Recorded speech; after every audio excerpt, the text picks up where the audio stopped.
This is the only pose which you can practice after having your food. Pose in the yoga, which you can do, you can practice even after having your food. So let's go to Vajrasana, which is called as Thunderbolt pose.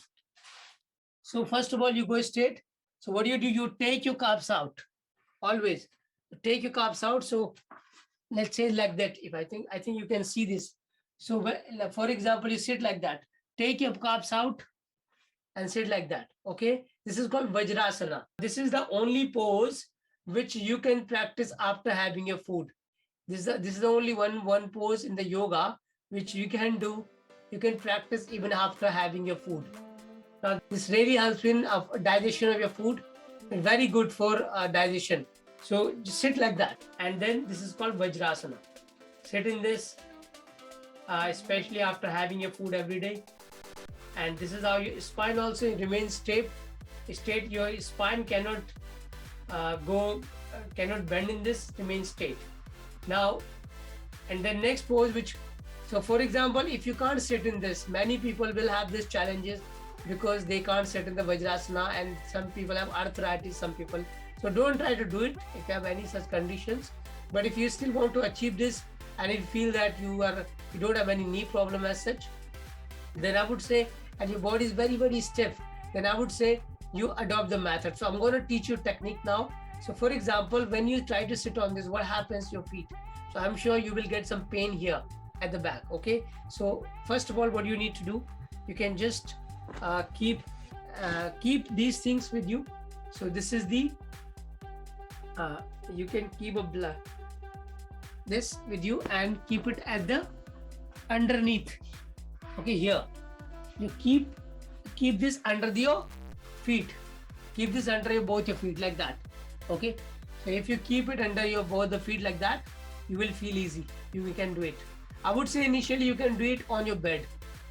If you feel any problem because of the stiffness of joint, do it like that. Okay, because many people have this knee problem, joint problem. Avoid it if you have any kind of arthritis or something. Then I would say that you should avoid it because you're doing it all alone. But if you still want to master it and you don't have any condition but only stiffness, then this is what you need to do. And after that, you have to do another technique. So when you're sitting on this, there's no pressure here, but there's a pressure here. Okay, so what do? You take another fold, you take another blanket or towel, okay, and you keep it here. You keep it here. Okay, so this is another way. Now it's parallel, and now you will feel easy. Now the chances that you're still not very much easy in this. So what do? You take another blanket. Okay, this is, and you keep it here inside. Now you'll have elevated the pressure. There's no pressure, and this is how you can practice in the beginning. So when you learn this technique, if you find difficulty, there are many people, they say, sir, we can't sit on this. So this is the way you need to. I'm teaching this technique. You need to do this way. So sit like that.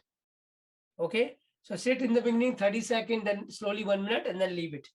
Now I'm going to remove it now for the time being. You take a turn and sit down, and then you relax. All right. So that was the sequence of asanas in sitting and lying.